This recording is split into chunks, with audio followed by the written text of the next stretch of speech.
Assalamualaikum warahmatullahi wabarakatuh.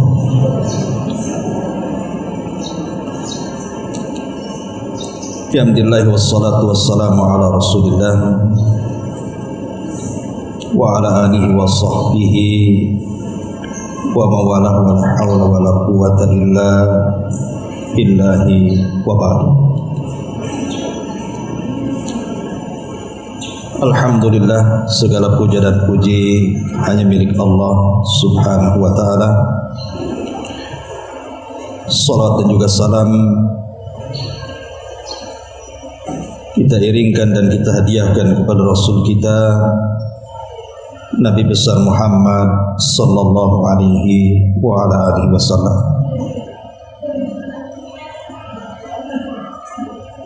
Ma'asyiral muslimat yang dimuliakan Allah Subhanahu wa taala, alhamdulillah di pagi ini kembali kita bisa duduk untuk berthalabul ilmi setiap Ahad pagi. Dan tema di pagi hari ini hanya tema ulasan atau ulangan saja sebagai nasihat dan bekal baik saya pribadi dan juga ibu-ibu sekalian. Kita akan membahas tentang keajaiban 1 jam sebelum subuh dan 1 jam setelah subuh. Artinya kita bicara tentang amalan 2 jam, 1 jam sebelum subuh dan 1 jam setelah subuh. Ma'asyiral muslimat yang dimuliakan Allah Subhanahu wa taala, sering saya nasihatkan bahwa setiap muslim ataupun muslimah hendaklah setiap hari itu ada kebaikan yang kita ambil. Dan kalau bisa kebaikan yang kita miliki itu harus lebih banyak dibandingkan harta yang kita miliki. Karena sebanyak apapun harta yang kita miliki, itu hanya manfaatnya di dunia saja.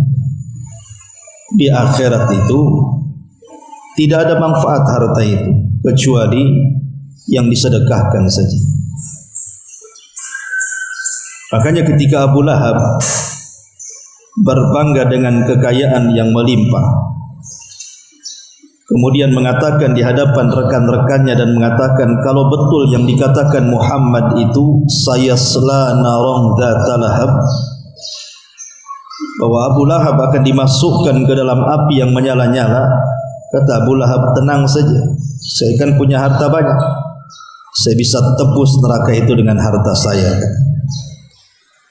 Maka Allah Subhanahu wa taala turunkan ma'aghna anhu maluhu wa ma kasab. Harta yang dimiliki Abu Lahab tidak ada guna dan tidak bisa menebus dia dari kobaran api neraka. Bahkan harta itu sendiri yang akan memberatkan setiap kita kelak dalam hisabnya. Karena pertanyaannya juga bukan 1 tapi 2. Min aina iktasabahu wa fima anfaqahu, dari mana kau dapat, kemana pula kau belanjakan. Tetapi pada dasarnya hukum mencari harta sebanyak mungkin itu tidak tercela. Boleh kita kaya, karena tidak ada larangan kita menjadi kaya. Bahkan al-asyaratu al-mubashshiruna bil jannah, 10 sahabat yang dijanjikan masuk surga itu rata-rata orang kaya.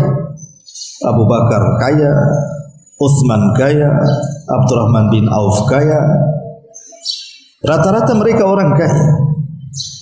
Tetapi kekayaan mereka tidak menghalangi mereka untuk masuk ke dalam surga. Karena kekayaan yang dicela itu adalah al-hakumut takatsur. Kalau sampai melalaikan hidup kita dalam beribadah kepada Allah Subhanahu wa taala. Artinya kalau bisa setiap hari itu kita mendapatkan kebaikan, dan kebaikan itu kalau bisa lebih banyak dibandingkan harta yang kita miliki. Makanya sering saya jelaskan bagaimana ashabul a'raf itu tertahan di antara surga dan neraka. Bukan mereka tidak punya kebaikan, tapi masalahnya kebaikan mereka itu setara dengan keburukannya. Jadi 50% kebaikan, 50% keburukan, makanya tertahan di antara surga dan neraka. Mau masuk surga tidak bisa karena ada keburukan yang menghalanginya. Mau masuk neraka pun tidak bisa karena ada kebaikan yang menghalanginya. Kalau seandainya ashabul a'raf itu mereka memiliki sedikit kebaikan, supaya bisa kemudian memberatkan kebaikannya, entah dengan membaca Quran walaupun satu huruf, ataupun dengan melaksanakan solat walaupun satu rakaat umpamanya, ataupun sedekah walaupun sebiji kurma, tentu dia tidak akan diletakkan di a'raf, pasti dia akan dimasukkan ke dalam surga.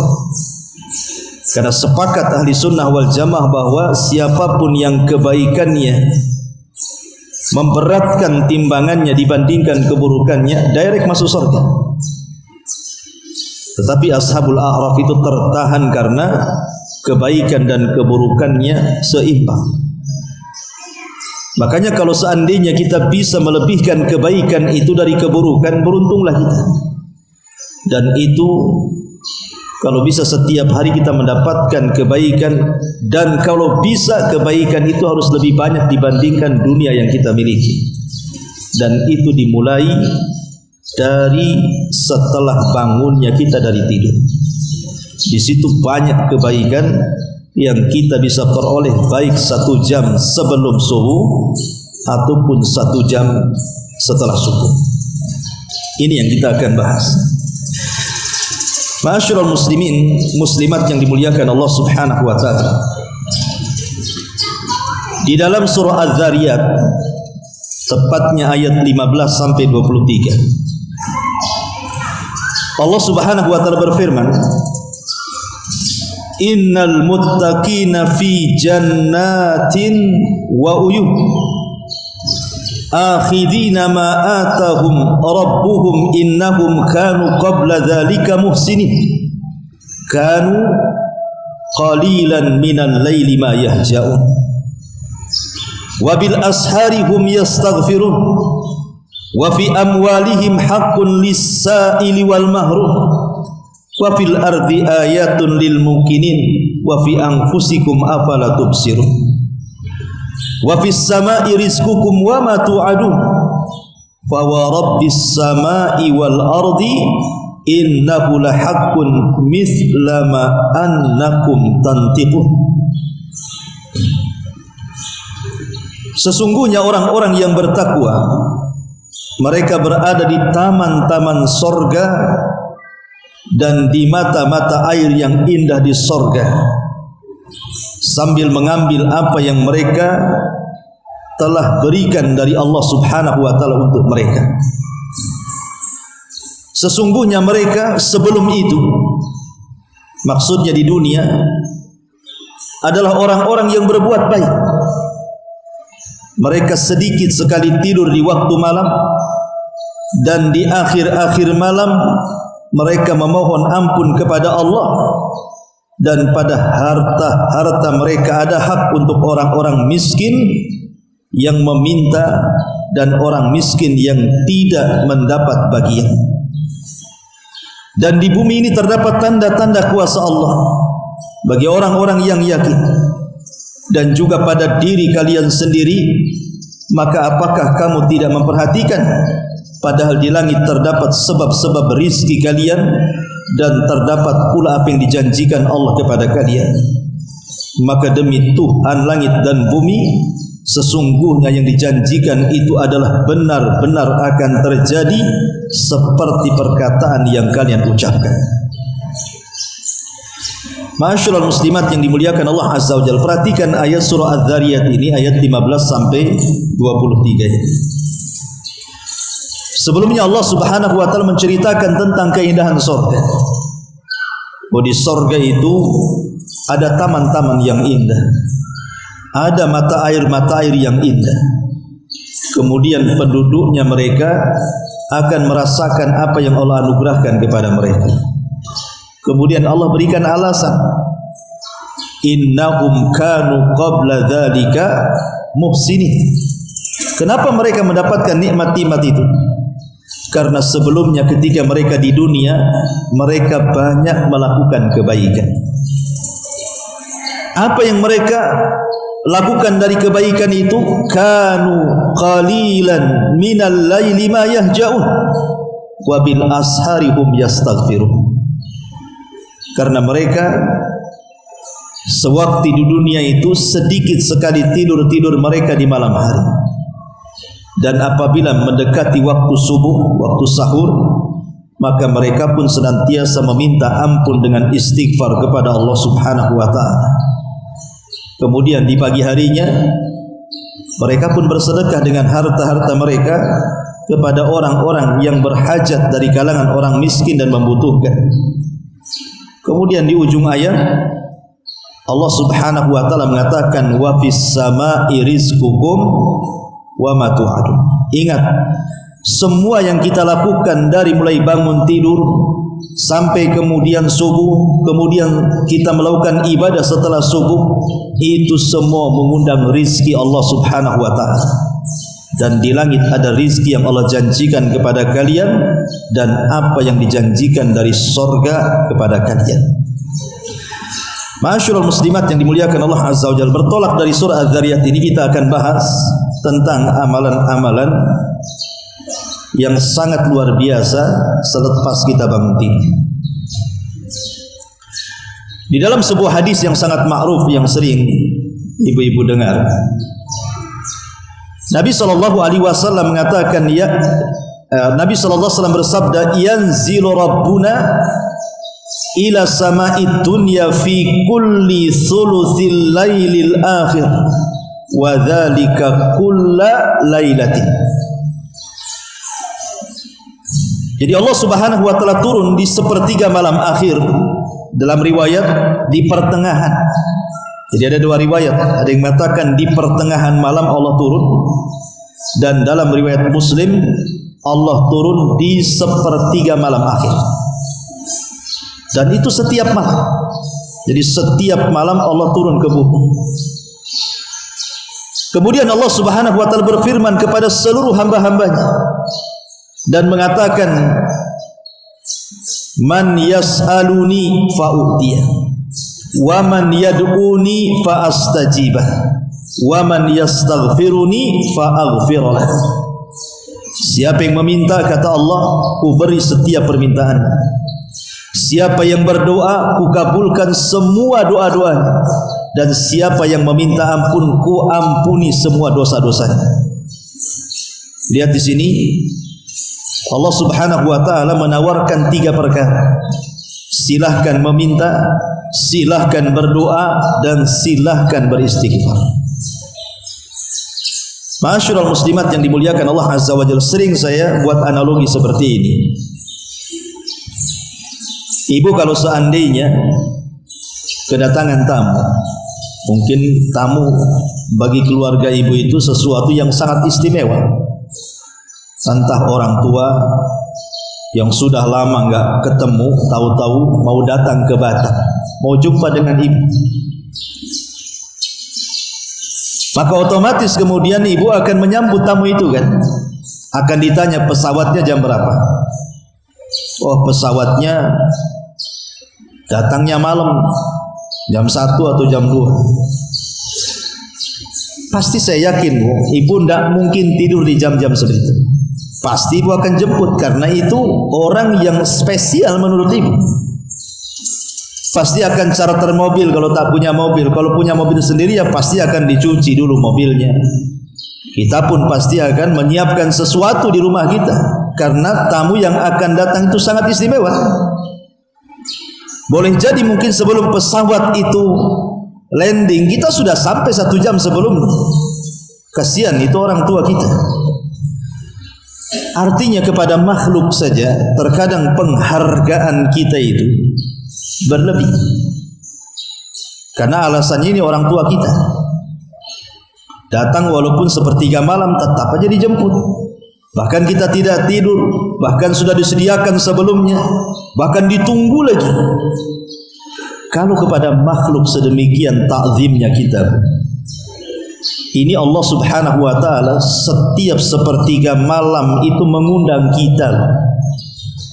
Dan jangan bandingkan orang tua kita dengan Allah Subhanahu wa ta'ala. Tidak ada bandingannya. Dia yang menciptakan orang tua kita dan dia juga yang menciptakan kita. Dia yang memberikan rizki dan semua kenikmatan yang kita miliki. Masa kalau seandainya tiap malam Allah Subhanahu wa ta'ala mengundang kita, kemudian kita tidak terundang?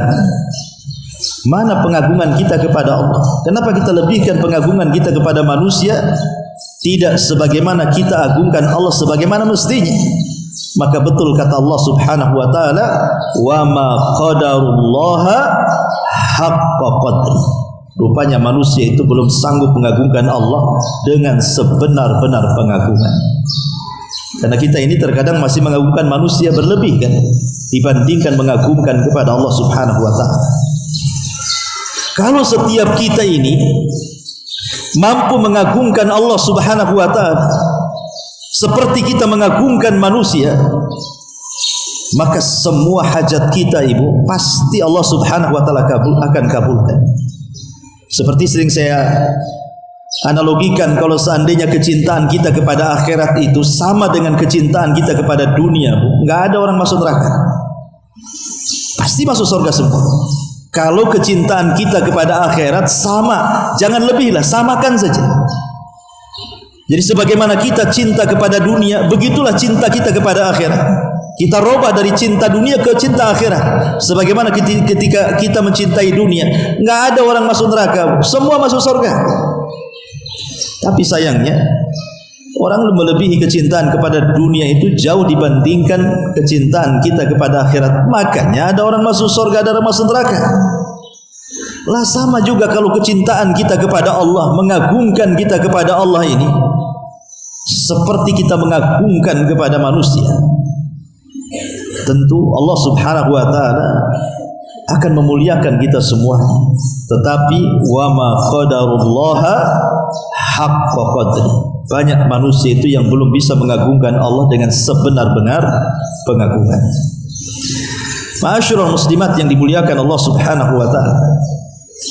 Lah Allah Subhanahu wa ta'ala di setiap sepertiga malam itu turun ke langit dunia. Berarti di sini ada 3 perkara yang penting kita lakukan di sepertiga malam akhir itu, 1 jam sebelum subuh. Apa itu? Pertama, Allah berikan kesempatan kepada kita untuk meminta semua hajat kita. Dalam sebuah hadis qudsi yang pernah kita bahas kan ketika kita masih membahas kitab Arba'in Nawawi, dalam hadis Abi Dzar Al-Ghifari kalau tidak salah, di mana Allah Subhanahu wa ta'ala mengatakan apa? Ya ibadi, law anna awwalakum wa akhirakum wa insakum wa jinnakum qamu fi sa'idin wahidin fasa'aluni fa'ataitu kulla insanin mas'alatahu ma naqasa dzalika mimma indi illa kama yanqusul mihyat idza udkhilal bahr. Jadi Allah Subhanahu wa ta'ala mengatakan dalam hadis qudsi itu, wahai hamba-hambaku, kalau seandainya orang yang awal kalian dan orang yang akhir kalian dikumpulkan di satu tanah lapang, sejak zaman Adam sampai yang terakhir mati, dikumpulkan di tanah lapang, kemudian Allah katakan, mintalah kalian semua kepadaku. Maka masing-masing orang meminta kepada Allah itu sejak zaman Nabi Adam sampai yang terakhir mati, semua minta. Yang satu minta ini, yang satu minta itu, yang satu macam-macam permintaan mereka itu. Apa kata Allah? Fa'ataitu kulla insanin mas'alatahu, maka aku akan berikan setiap permintaan sesuai dengan 1, 2, 3 dan semua manusia yang meminta kepadaku itu tidak berkurang dari apa yang ada di sisiku, melainkan seperti jarum yang dimasukkan ke dalam lautan kemudian diangkat, di situ ada satu tetes di ujung jarum itu, melainkan setetes jarum itulah aku sudah berikan semua permintaan manusia. Dari sini kita tahu bahwa Allah itu ghani, Allah itu maha kaya. Jangan terbentik dalam pikiran kita itu Allah tidak sanggup memberikan apa yang kita minta. Karena kalau semua manusia meminta saja, Allah mampu memberikan permintaan itu ibarat satu tetes di ujung jarum itu. Sementara kekayaan itu terbentang satu lautan itu. Jadi jangan mengatakan Allah tidak sanggup memberikan permintaan. Pasti Allah sanggup memberikan. Dan kita harus yakin kalau kita meminta sesuatu, pasti Allah akan kabulkan permintaan kita. Inilah bedanya makhluk dengan Allah. Kalau makhluk, sehebat apa orang kaya di dunia ini, anggaplah ada orang paling kaya di dunia yang pernah saya kenal di Yaman itu, yang datang orang proposal dikasih. Ya, dia bisa memberikan mungkin satu malam itu 200, 300 atau 1000 orang. Tapi kalau satu dunia datang kepada dia membawa proposal, sanggup dia memberikan? Tidak sanggup lah kan gitu. Tapi Allah subhanahu wa ta'ala jangan lagi memberikan permintaan yang hidup hari ini. Kalaulah seluruh manusia dihidupkan sejak zaman Adam sampai yang terakhir mati, Allah sanggup memberikan sesuatu yang mereka minta kepada Allah. Inilah harus ditanamkan kepada kita, bahwa tidak ada yang mustahil bagi Allah subhanahu wa ta'ala. Maka dari sini Allah memberikan kesempatan kepada kita, Bu, untuk mengeluhkan setiap permasalahan kita dalam satu hari ini. Ibu ada masalah apa? Karena setiap kita kan banyak masalah, Bu. Nah, mungkin ibu nggak punya masalah. Entah masalah hutang, entah masalah kesehatan, entah masalah tetangga, entah masalah suami, entah masalah anak, macam-macam masalah itu. Maka Allah kasih waktu untuk bermunajat kita. Adukan masalah itu. Adukan masalah itu. Karena Allah tidak sama dengan seorang presiden yang hanya ngomong saja. Kalau ada sesuatu keluhkan sama saya. Kemudian rakyatnya masing-masing menulis sesuatu mengeluhkan. Apakah kemudian presiden mau baca keluhan itu? Mustahil. Walaupun kemudian dibaca keluhan itu, mampu dia kemudian menyelesaikan masalah keluhan masyarakatnya? Mustahil. Tapi Allah subhanahu wa ta'ala sanggup menyelesaikan semua keluhan hamba-hamba. Maka ini kesempatan untuk meminta kepada Allah, dan meminta juga bagian daripada ibadah. Idza sa'alta fas'alillah. Apabila meminta, mintalah kepada Allah azza wa jalla. Ini yang pertama. Kemudian yang kedua, ada kesempatan berdoa. Kalau memintakan secara khusus, kalau doa ini secara umum. Ya, walaupun meminta bagian daripada doa, tapi doa ini kan secara umum. Kita diberikan kesempatan untuk berdoa. Karena dalam sebuah hadis Nabi SAW mengatakan, Inna fil laili lasa' la yuwafiquha abdun muslimun yas'alillaha khairan min amri dunya wal akhirah illa a'tahu iyyahu. Sesungguhnya di malam hari ada satu waktu yang apabila bertepatan seorang hamba muslim memohon kepada Allah sebuah kebaikan, baik urusan dunia ataupun akhirat, pasti akan diijabah kalau bertepatan waktu itu dengan aminnya malaikat. Dan di sepertiga malam itu adalah waktu di mana malaikat turun. Artinya setiap doa di malam hari, khususnya di sepertiga malam akhir itu, dipastikan dikabulkan. Kenapa? Karena memang waktu di mana para malaikat sedang turun. Bukan hanya malaikat, Allah aja turun. Makanya jangan sia-siakan berdoa. Terutama keluhan-keluhan ibu-ibu yang punya anak nakal kan gitu ya, yang sering mengeluh kepada saya, Ustaz, saya ini punya anak nakal sekali. Kalau saya boleh mengulang waktu, nggak mau saya melahirkan dia, Ustaz. Tapi kalau sedang lahir, macam mana pula? Ada orang yang mengeluh seperti itu. Bahkan ada yang keluhannya itu sampai mengancam. Kalau ku tahu anakku ini besar jadi gini, Ustaz, udah ku cekik waktu bayi biar mati gitu kan. Ada ibu-ibu itu mengeluhnya sampai ngancam-ngancam. Apakah tidak ada solusi, Ustaz? Gitu. Saya ini sudah nasihati, malah ngajak perang pula anakku. Suruh sholat, malah kemudian saya pula dimaki-maki. Macam-macam keluhan orang tuanya. Lah kalau ibu sudah mengeluarkan daya upaya mendidik anak itu, tidak juga kemudian baik anak itu, kan bisa dikeluhkan kepada Allah. Karena yang membolak-balikan hati anak kita itu bukan ibu. Ibu tidak bisa membolak-balikan anak. Hati anak itu yang membolak-balikan itu Allah Subhanahu wa ta'ala. Maka mintalah kepada zat yang membolak-balikan, ketuklah setiap sepertiga malam itu, minta hidayahnya agar Allah berikan hidayah kepada anak kita itu. Mustahil Bu, kalau hati anak itu setiap hari diketuk dengan doa orang tua, tidak mungkin tidak berubah. Mustahil pasti berubah. Karena doa itu kalau ibu panjatkan setiap sepertiga malam, itu sama dengan mengetuk pintu langit itu namanya. Jadi setiap hari ibu ketuk pintu langit, ketuk lagi, besoknya diketuk lagi. Tidak mungkinlah pintu langit itu tidak dibuka. Makanya ini juga salah satu rahasia keajaiban 1 jam sebelum subuh itu. Di situ kita bisa mengetuk pintu langit. Kita bisa keluhkan loh persoalan ibu apa saja, keluhkan sama Allah. Entah anak nakal, entah hutang yang banyak, entah suami yang kurang ajar, macam-macam lah. Ya. Sebab kalau seandainya dikeluhkan kepada manusia sampai kiamat nggak ada akan solusi.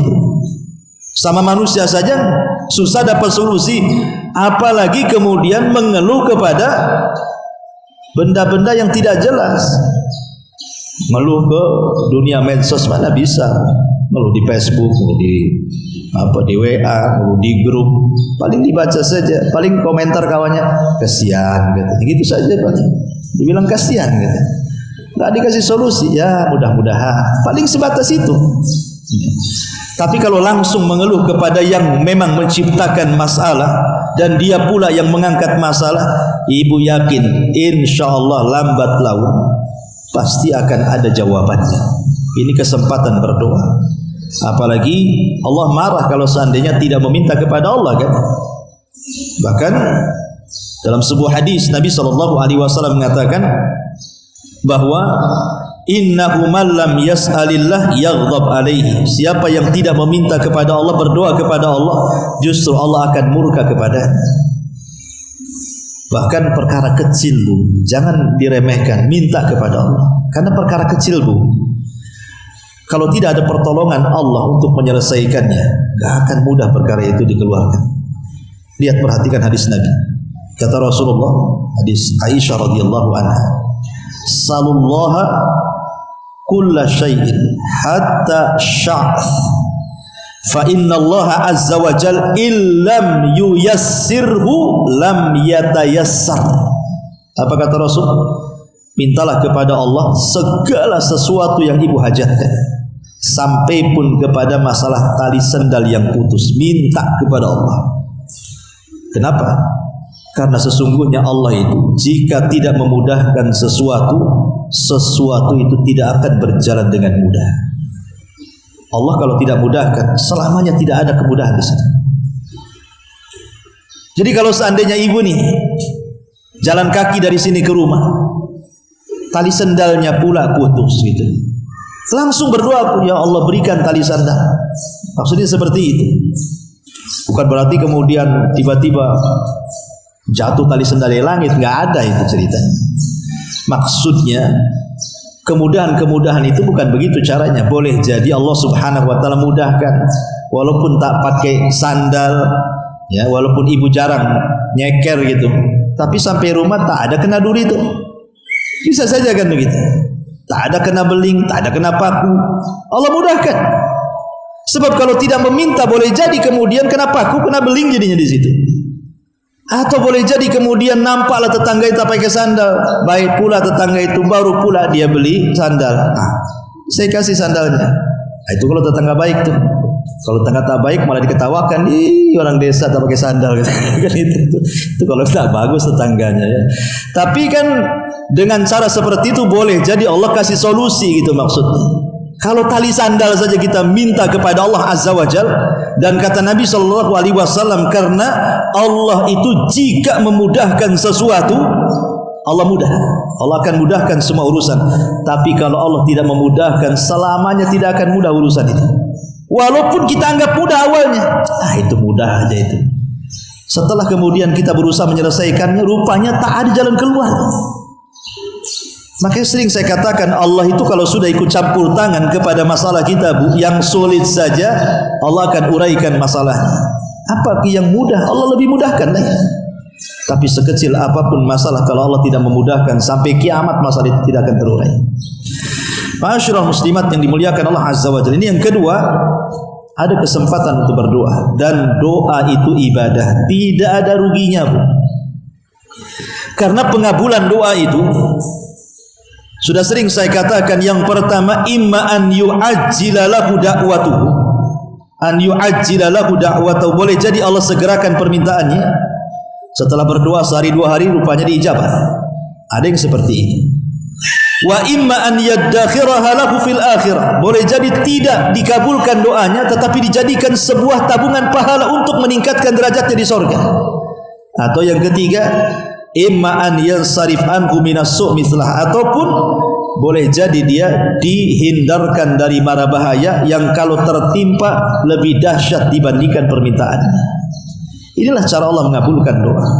Maka ini kesempatan di sepertiga malam akhir, 1 jam sebelum subuh itu, berdoa banyak-banyak, keluhkan masalah kita. Kemudian yang ketiga, kesempatan untuk istighfar. Kesempatan untuk istighfar kapan lagi? Istighfar ini adalah salah satu cara ibu dimudahkan semua urusan. Makanya ada hadis yang mengatakan apa? Man lazimal istighfar ja'alallahu min kulli hamin faraja wa min kulli dhikin makhraja wa razaqahu Allahu min haitsu la yahtasib. Siapa yang melazimkan istighfar, membaca astagfirullah, astagfirullah, astagfirullah. Nabi saja istighfar setiap hari berapa kali? 70 sampai 100 kali. Kata Rasul, siapa yang melazimkan istighfar, membaca astagfirullah, maka Allah akan keluarkan dalam setiap kesedihannya kebahagiaan, dalam setiap kesulitannya jalan keluar, dan Allah berikan rezeki dari arah yang tidak disangka-sangka. Itu harus yakin. Dan ini ada kesempatan istighfar. Apalagi dalam sehari ini, tidak mungkin kita tidak melakukan dosa, mustahil. Mulai kita bangun tidur sampai tidur itu, mustahil kita tidak melakukan dosa. Pasti kita melakukan dosa hari-hari. Entah dosa lisan, entah dosa mata, entah dosa telinga, entah dosa kaki, tangan, pikiran, dan begitu seterusnya kan. Maka kesempatan besar kita istighfar itu maksudnya apa? Kita sedang meminta ampun di waktu yang tidak ada yang tahu kecuali kita dengan Allah. Dan ini bisa menggugurkan dosa yang kita lakukan di siang hari ketika kita melakukannya tidak ada yang tahu kecuali kita dengan Allah. Makanya sering saya katakan, dosa sembunyi-sembunyi itu memang mungkin dianggap biasa di zaman sekarang kan? Tapi bahayanya kan luar biasa. Ibu pakai handphone nih kemana-mana, saya kira ibu punya handphone, nah, mungkin tidak punya handphone.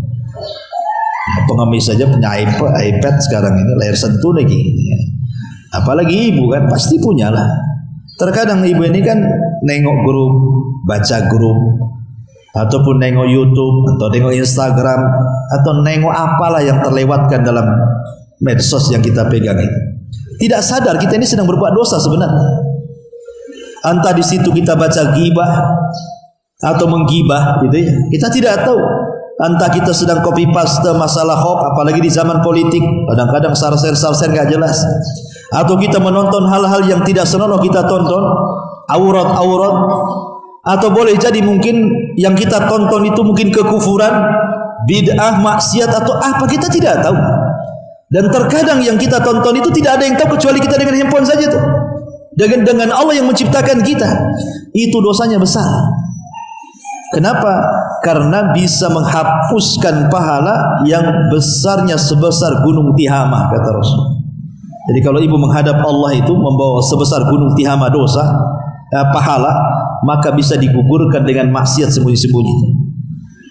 Lah solusinya kata para ulama, biar tidak gugur pahala yang kita sudah tumpuk dalam satu hari itu dengan dosa-dosa yang kita lakukan secara sembunyi-sembunyi, maka lakukanlah amalan yang sembunyi-sembunyi yang tahu hanya kita dengan Allah. Dan itu bisa ibu lakukan dengan cara apa?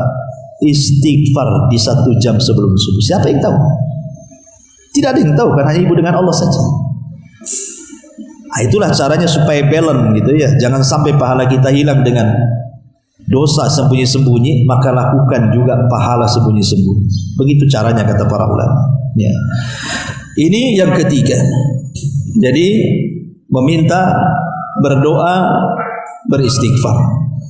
Ya. Kemudian yang keempat, amalan yang tak kalah hebatnya juga adalah sebagaimana ayat yang kita jelaskan tadi di awal surah Az-Zariyat ayat 15 tadi sampai 23, kanu qalilan minal laili ma yahjaun wa bil ashari hum yastaghfirun. Mereka sedikit sekali tidur di malam hari. Kenapa?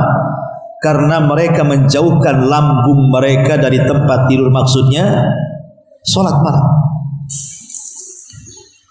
Salat malam ini jangan ibu remehkan, karena pahalanya luar biasa. Walaupun hanya 2 rakaat, walaupun hanya 1 rakaat salat witir atau tahajud 2 rakaat lah paling sedikit gitu. Perhatikan sebuah hadis dari Asma bintu Yazid dari Nabi SAW. Yuhsyarun nasu fi sa'idin wahidin yaumal qiyamah. Nanti pada hari kiamat manusia itu akan dikumpulkan di satu tanah lapang. Semua manusia dikumpulkan di situ pada hari kiamat. Fayunadi munadi, maka Allah akan kirim satu pemanggil untuk memanggil manusia. Ainal ladzina kanat tatajafa junubuhum anil madaji. Siapa di antara kalian yang ketika di dunia lambung-lambung mereka jauh dari tempat tidur-tidur mereka, alias orang-orang yang qiyamul lail. Jadi Allah panggil para qiyamul lail dari sekian manusia, entah berantah banyaknya di padang mahsyar itu. Kata Allah Subhanahu, kata penyeru ini, ainal ladzina kanat tatajafa junubuhum anil madaji. Siapa di antara kalian yang lambung-lambungnya jauh dari tempat tidur-tidurnya, bangkit kalian. Fayaqumun, mereka pun bangkit. Para ahli salat malam ini mereka bangkit, semuanya duduk, dia aja yang bangkit. Kemudian dikatakan wahum qalilun, rupanya mereka tidak banyak. Orang yang suka salat malam itu rupanya tidak banyak. Yadkhulunal jannata bighairi hisab, masuklah kalian ke dalam surga tanpa hisab. Bayangkan, masuk surga tanpa hisab. Hisab ini jangan dianggap sesuatu yang ringan. Hisab ini berat, karena kita akan mempertanggungjawabkan semuanya kan. Ya, kalau hisab kita mudah, kalau hisab kita sulit. Tapi orang-orang yang suka tahajud ini, maka Allah Rasul sallallahu alaihi wasallam katakan yadkhulunal jannah bighairi hisab thumma yu'maru bisairin nasi ilal hisab. Setelah mereka semua masuk surga, baru orang-orang yang tidak pernah tahajud baru mereka dihisab. Sebagian para ulama, sebagaimana dikeluarkan Imam Baihaqi dalam kitabnya Syu'abil Iman, hadis ini memang lemah dan dilemahkan oleh Syekh Nasiruddin Al-Albani rahimahullahu ta'ala. Tetapi kata para ulama yang lainnya, hadis ini banyak jalannya, sehingga karena banyak jalannya, artinya dalam ilmu mustalah hadis itu, kalau sebuah hadis terlampau banyak jalan, bukan hanya satu jalan, berarti jalan-jalan yang menguatkan hadis tadi, akhirnya hadis lemah itu menjadi hasan di ghairihi. Dan ketika hadis itu menjadi hasan di ghairihi, maka hadis itu dijadikan hujah, bisa dijadikan dalil. Mana penguatnya? Penguatnya adalah hadis yang dikeluarkan oleh Hannad dalam kitabnya Az-Zuhud, telah menceritakan Muawiyah, Abu Muawiyah dari Abdurrahman ibn Ishaq, di mana lafadznya seperti ini, yajma'ullahu an-nasa yaumal qiyamah fi sa'idin wahidin. Nanti pada hari kiamat manusia akan dikumpulkan dalam satu lapangan yang sangat luas. Yasma'uhumud da'i, mereka semua mendengar panggilan yang Allah menyuruhnya untuk memanggil. Kemudian pemanggil ini mengatakan, ainal ladzina kanu yahmaduna Allah tabaraka wa ta'ala fis sarra'i wadh dharra. Siapa di antara kalian yang suka memuji Allah di waktu sulit ataupun di waktu senang? Orang yang suka mengucapkan alhamdulillah, itu maksudnya. Ibu sehat, alhamdulillah, walaupun ibu sakit. Ibu sehat, alhamdulillah, makin mengucapkan karena memang ibu sehat. Jadi orang yang suka memuji Allah baik ibu susah ataupun ibu senang, maka orang-orang ini akan dipanggil. Ya. Fayakumuna wa hum qalilun, mereka pun berdiri dan mereka tidak banyak jumlahnya. Fayadkhulunal jannah bighairi hisab, mereka akan masuk surga tanpa hisab. Kemudian dipanggil lagi, liyakum alladzina kanu tatajafa junubuhum anil madaji'i yad'una rabbahum khaufan wa tama'an wa mimma razaqnahum yunfiqun. Hendaklah berdiri orang-orang yang lambung-lambung mereka jauh dari tempat tidurnya dan mereka selalu berdoa kepada Rabbnya dengan penuh rasa takut harap, serta mereka yang menafkahkan apa yang kami rizkikan. Bangun kalian. Fayakumuna, mereka pun bangun, wahum qalilun, dan mereka sedikit.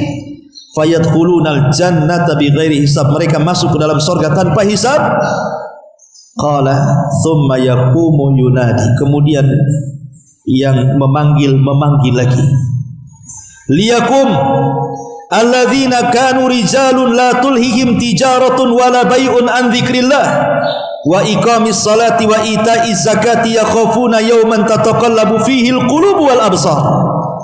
Bangunlah, ini kelompok yang ketiga, laki-laki yang tidak dilalaikan oleh perniagaan dan tidak pula dilalaikan oleh jual beli dari mengingat Allah dan dari mendirikan sembahyang dan dari membayarkan zakat.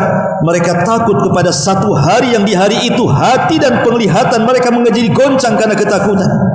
Maka mereka pun berdiri dan mereka jumlahnya tak banyak, dan mereka pun masuk surga tanpa hisab. Setelah itu, setelah tiga kelompok ini masuk ke dalam surga tanpa hisab, barulah manusia dihisab oleh Allah Subhanahu wa taala. Riwayat ini dihasankan para ulama.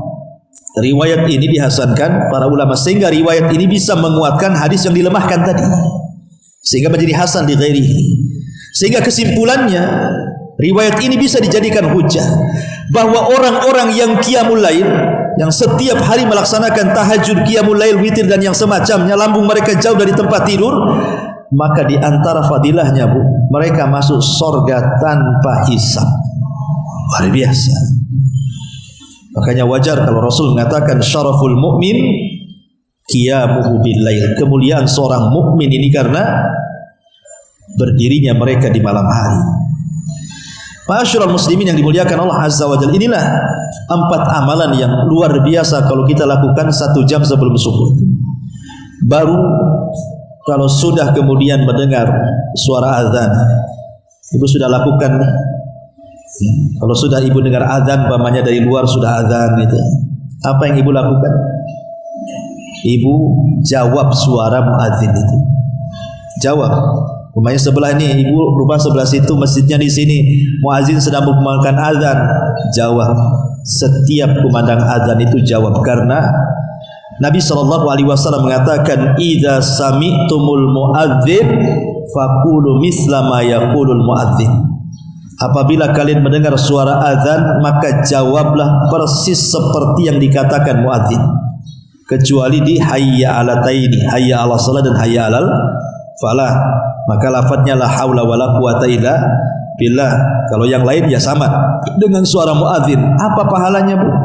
Lihat, idza sami'tumul muadzin faqulu misla ma yaqul thumma sallu alaihi fa innahu man shalla alayya salatan sallallahu alaiha biha ashran thumma sallallahu lil wasilah fa innaha manzilatun fil jannah la tambagi illa li abdin min ibadillah wa arju an akuna ana huwa faman sa'alallaha lil wasilah halat lahu syafa'ah, kata Rasul. Maka barang siapa yang kalian dengar azan kemudian menjawab persis yang dikatakan muadzin, kemudian selepas itu kalian bersalawat kepada Nabi 1 kali, maka Allah akan bersalawat kepada kita 10 kali. Kemudian di ujung hadis Rasul mengatakan, siapa yang berdoa selepas azan maka dia akan mendapatkan syafaat Nabi SAW. dapat syafaat. Ya. Jadi setelah kita membaca jawaban muadzin persis seperti yang diucapkan muadzin, selepas itu kita membaca doa azan karena di situ ada salawatnya. Allahumma rabb hadhihi dza'wati tammah was salatil qa'imah ati Muhammadanil wasilata wal fadilah wab'athu maqaman mahmudan alladhi wa'adta innaka la tukhliful mi'ad. Cukup ibu baca doa ini, kata Rasul, halat lahu syafa'ah, syafaat sudah dapat dia. Dapat syafaat Nabi. Alhamdulillah. Jadi jangan remehkan mendengar azan itu ada pahalanya, dan menjawab azan juga ada pahalanya. Bahkan siapa yang menjawab suara muadzin sampai kepada lafaz la ilaha illallah, penuh keikhlasan dalam hatinya, dakhalal jannah, maka dia akan masuk surga. Riwayat Muslim. Jadi jangan remehkan mendengar suara azan. Kemudian setelah azan, apalagi ibu di situ? Di situ ada doa antara azan dan qomat. Okelah ibu tidak ke masjid, ya, tapi kalau memang bagusnya kalau subuh ibu datang aja ke masjid, karena sahabiah di zaman Rasul kalau subuh datang ke masjid. Jadi wanita-wanita di zaman Rasul itu kalau subuh mereka datang ke masjid. Karena tidak ada satupun riwayat para sahabiah wanita-wanita di zaman Rasul yang sholat jamaah kecuali subuh. Kalau yang lain tidak ada riwayatnya. Ya, maksudnya riwayat para sahabiah jamaah duhur, jamaah asar, maghrib atau isya tidak ada riwayatnya. Tapi yang ada riwayatnya justru jamaah subuh. Wanita-wanita itu datang ke subuh jalan kaki. Ya kalau memang ibu mau ke masjid nggak ada masalah. Tapi kalau di rumah pun ada masalah. Tapi bukan berarti kemudian kalau datang ke masjid duhur, asar, maghrib nggak boleh. Boleh, tidak ada larangan. Karena Rasul mengatakan la tamna'u ima Allah masajidallah, la tamna'u ima Allah masajidallah. Jangan kau larang wanita-wanita kalau datang ke masjid. Jangan, kalau sesuai syarat yang mereka sudah lakukan nggak apa-apa datang ke masjid. Tapi maksud saya riwayat yang datang ke masjid jamaah itu hanya di sholat subuh. Kenapa coba sahabiah itu mereka datang di sholat subuh? Karena di situ ada waktu berkah, ada angin soba. Jadi sekalian mereka olahraga, datang dari rumah ke masjid jalan kaki, pulang pula ke masjid, dari masjid ke rumah itu dapat hawa berkah, hawa subuh, sehat badannya gitu maksudnya. Jadi mereka datang tuh subuh-subuh ke masjid itu karena ada barokahnya di situ. Okelah ibu tidak ke masjid, ibu dengar suara azan, jawab azan. Kemudian di antara azan dan qomat itu kata Nabi SAW, siapa yang berdoa di antara azan dan qomat, ad-du'a bainal azani wal iqamati la yurad. Azan di antara doa di antara azan dan qomat itu tidak mungkin ditolak. Berdoa di situ nggak mungkin ditolak. Mustajab itu, waktu mustajab itu di antara azan dan qomat itu. Doa apa sajalah kan gitu. Minta sesuatu kepada Allah baik urusan dunia atau akhirat itu tidak mungkin ditolak. Ini kan waktu yang lumayan. Apalagi itu waktu fajar, di mana malaikat lagi turun-turunnya. Lah disitulah ada syariat namanya sholat 2 rakaat fajar. Antara adzan dan qomat itu ada waktu di situ. Kata Nabi SAW, rakaatai al-fajri khairun minat dunya wa ma fiha. 2 rakaat fajar itu lebih baik dibandingkan dunia dan isinya. Kan sayang. Makanya satu-satunya sholat qobliyah yang Rasul tidak pernah meninggalkan baik ketika safar atau ketika mukim adalah qobliyah subuh. Kalau sholat rawatib Rasul hanya melakukan ketika mukim saja. Ketika safar Rasul tidak melakukan qobliyah ba'diyah kecuali qobliyah subuh. Rasul tidak pernah meninggalkan baik ketika safar atau ketika tidak safar. Menunjukkan bahwa besarnya keutamaan 2 rakaat fajar itu sampai Rasul tidak meninggalkannya. Ma'asyiral muslimat yang dimuliakan Allah Azza wa Jalla, kalau memang ada waktu nih Bu, ibu sudah sholat 2 rakaat fajar habis azan, kemudian ada waktu berdoa, masih ada waktu, mungkin masih lama qomatnya kan, gunakanlah di situ untuk zikir, untuk baca Quran, untuk istighfar. Kalau memang masih ada waktu begitu. Tapi kalau memang sudah mendengar qomat, ya sudah kan itu, sudah habis waktu zikir, doa, istighfarnya kan. Ya, tetapi tentu utamakan di situ sholat 2 rakaat. Jangan utamakan yang lainnya dulu. Utamakan 2 rakaat fajar dulu. Kalau ada waktu, itulah digunakan untuk berdoa, berzikir, baca Quran, istighfar, dan begitu seterusnya. Baru setelah qomat, ibu sholat subuh. Dan sholat subuh itu luar biasa. Karena Allah jadikan sumpah dalam Quran kan, wal fajri walayalin ashri. Allah jadikan sumpah loh salat subuh itu karena besarnya keutamaan. Cukuplah keutamaan salat subuh ini dikatakan oleh Nabi sallallahu alaihi wasallam. Kata Nabi sallallahu alaihi wasallam, la yalijin nar ahadun shalla qabla tulu'i syamsi wa qabla ghurubiha. Tidak mungkin disentuh api neraka orang yang menjaga salat sebelum terbenam matahari alias asar, dan sebelum terbit matahari alias subuh, dan sebelum terbenam matahari alias asar. Jadi siapa yang menjaga subuh, siapa yang menjaga asar, maka tidak akan disentuh api neraka. Ini kan luar biasa. Bahkan sampai-sampai Nabi SAW mengatakan, barang siapa yang sholat subuh itu berjamaah, bagi laki-laki tentunya, maka seolah-olah dia telah menghabiskan malamnya dengan qiyamul lail. Dengan syarat dia sholat isya jamaah juga. Jadi kalau sholat isyanya jamaah, kemudian subuhnya jamaah, maka seolah-olah dari isya sampai subuh itu dia sholat terus pahalanya. Ya tentu ini bagi laki-laki, bagi perempuan ya sama pahalanya seperti itu, dengan syarat apa? Tepat waktu. Itulah bedanya. Jadi ibu kalau yang di rumah tepat waktu. Adzan isya laki-laki sholat, ibu sholat. Adzan subuh laki-laki sholat subuh, ibu sholat. Maka pahalanya sama. Ya. Tapi kalau ibu kemudian meremeh-remehkan, ya tidak sama lah. Dan meremehkan beda dengan orang yang sholat pada waktunya. Ma'asyiral muslimat yang dimuliakan Allah Azza wa Jalla. Kemudian selepas sholat subuh, disinilah 1 jam setelah sholat subuh pun tidak kalah pahala besarnya dibandingkan 1 jam sebelum subuh juga. Kenapa demikian? Kenapa demikian? Karena Nabi SAW bersabda, Allahumma barik li ummati fi bukuriha. Ya Allah, berkahi umatku di waktu paginya. Dan keberkahan itu mulai dari selepas subuh sampai terbit matahari. Itu waktu berkah, waktu yang sangat berkah. Makanya kenapa ada 3 waktu yang kalau bisa ibu jangan lewatkan. Ada 3 waktu ibu jangan lewatkan dalam 1 hari. Ya, pertama waktu menjelang berbuka kalau ibu puasa Senin Kamis umpamanya kan. Yang kedua waktu sepertiga malam, dan yang ketiga waktu selepas subuh sampai terbit matahari. Ini waktu istimewa. 3 waktu ini istimewa. Menjelang berbuka bagi yang Senin Kamis, sepertiga malam 1 jam sebelum subuh, dan 1 jam setelah subuh. Ini waktu berkah. Bahkan para ulama mengatakan di waktu inilah rahasia hidup manusia dalam 1 hari itu.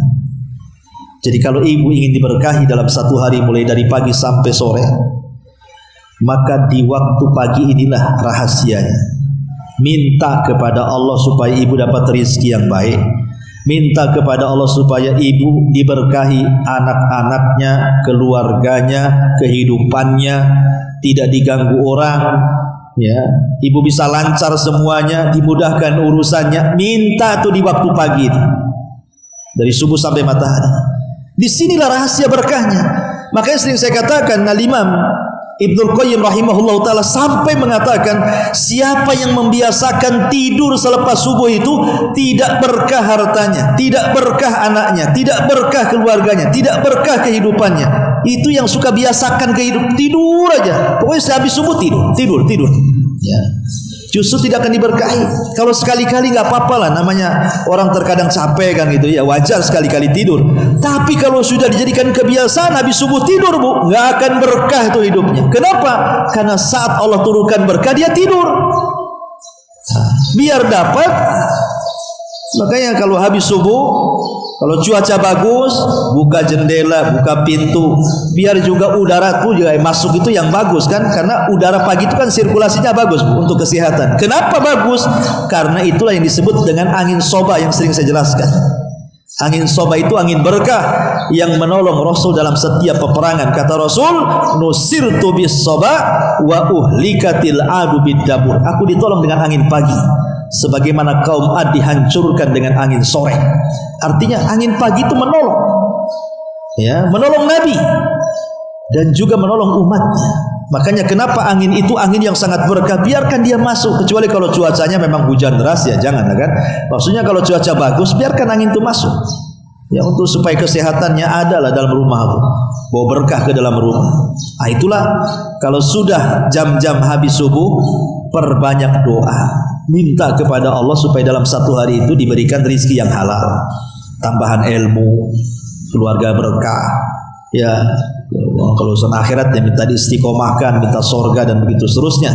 Ya, kemudian ibu gunakan untuk zikir, baca Quran, istighfar sampai kapan? Sampai syuruk, ya, sampai matahari terbit. Kemudian biarkan meninggi satu tombak. Dari situ kata Nabi SAW, man shallal fajr fi jama'atin. Siapa yang sholat fajar berjamaah, bagi laki-laki, bagi perempuannya di rumah saja tidak ada masalah, sama hukum. Tsumma qa'ada yadhkurullaha, kemudian dia tidak beranjak dari tempatnya, berzikir aja sampai syuruk. Dari subuh ke terbit matahari itu ya 1 jam lah kurang lebih kan itu. Kemudian hatta tatlu asyam, sampai terbit matahari. Tsumma shalla raka'ataini, kemudian dia salat 2 rakaat, kanat lahu ka ajri hajjatin wa umratin tammatan kata Rasulullah. Maka pahalanya sama dengan haji dan umrah secara sempurna. 3 kali Rasul mengatakan secara sempurna. Lah kalau ibu melaksanakan ini kan luar biasa. Hari-hari ibu haji umrah, padahal ibu tidak pernah ke sana, tapi dapat pahala yang luar biasa haji umrah. Dan haji itu jihadnya wanita. Kalau jihadnya laki-laki kan berperang, tapi kalau jihadnya perempuan itu haji. Ini kesempatan ibu ini berjihad setiap pagi kan. Dan kalau ibu laksanakan nih 1 jam dengan ibadah sebelum subuh, kemudian 1 jam dengan ibadah setelah subuh, apa yang terjadi ibu? Maka Nabi SAW mengatakan, fa asbaha nasyitan tayyiban nafsi wa illa asbah khabisan nafsi kaslan. Maka kata Nabi SAW, jiwa ibu akan Allah perbaiki dan ibu akan menjadi semangat hidup, ya. Tetapi kalau ibu tidak lakukan ibadah-ibadah tadi, maka jiwa ibu akan buruk dan ibu akan menjadi pemalas. Kenapa? Karena kalau kita lakukan ibadah-ibadah tadi itu, secara tidak langsung kita mengurai ikatan-ikatan setan yang diikat di setiap tengkuk kita sebelum tidur. Kalau kita gunakan ibadah 1 jam sebelum subuh dan 1 jam setelah subuh itu, berarti kita menjauhkan diri dari ikatan setan. Karena ikatan setan itulah yang membuat kita ini rusak hidupnya. Banyak masalah, kadang tidak tahu masalah dari mana. Itu karena ikatan setan di kepala. Tapi kalau ikatan itu sudah terurai, insya Allah setiap masalah pasti Allah selesaikan. Wallahu a'lam bishawab, mudah-mudahan ada manfaatnya. Sadar juga sudah jam 10. Tidak ada tanya jawab. Subhanallah bihamdika asyhadu an la ilaha illa anta astaghfiruka wa atubu ilaik. Allahu ta'ala alam. Assalamualaikum warahmatullahi wabarakatuh.